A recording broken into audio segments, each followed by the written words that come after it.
My lyf, vandag staan ek voor jou, nie net as jou partner in crime nie, nie net as jou beste vriendin nie, nie net as jou vrou nie, maar as jou grootste ondersteuner, jou grootste bewonderaar. Daar's 'n gesegde wat sê, 'n vrou soek 'n man soos haar pa, en vandag kan ek met my hele hart en siel sê, ek het daardie man gevind, ek het jou gevind, alhoewel jy seker sal sê, jy het my gevind, dit weet ek ook.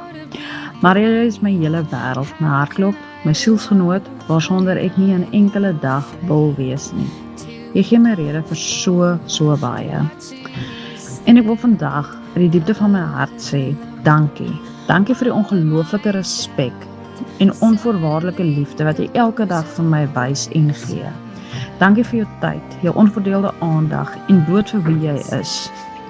Jy het 'n hart van goud en die manier waarop jy my altyd eerste stel en my deur dik en dun ondersteun, is die grootste geskenk wat ek nog ooit ontvang het. My lyf, ja, jy weet, hoe kosbaar die laaste sigaret uit my pa se pakkie vir my is. 'n klein stukkie van hom wat ek vir so lank vasgehou en bewaar het.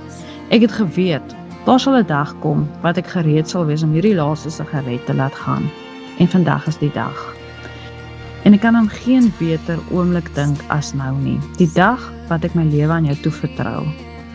Ek gee hierdie laaste sigaret van my pa vir jou, om te rook, om jou die bevestiging te gee van my vertroue in jou, in ons liefde en in ons huwelik.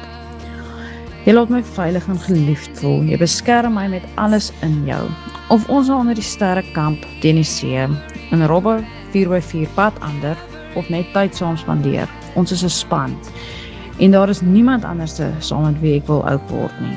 Vandag word ons, let wel, ons, amptelik man en vrou, en ek kan nie wag om die res van my lewe saam met jou hierdie avontuur te deel nie.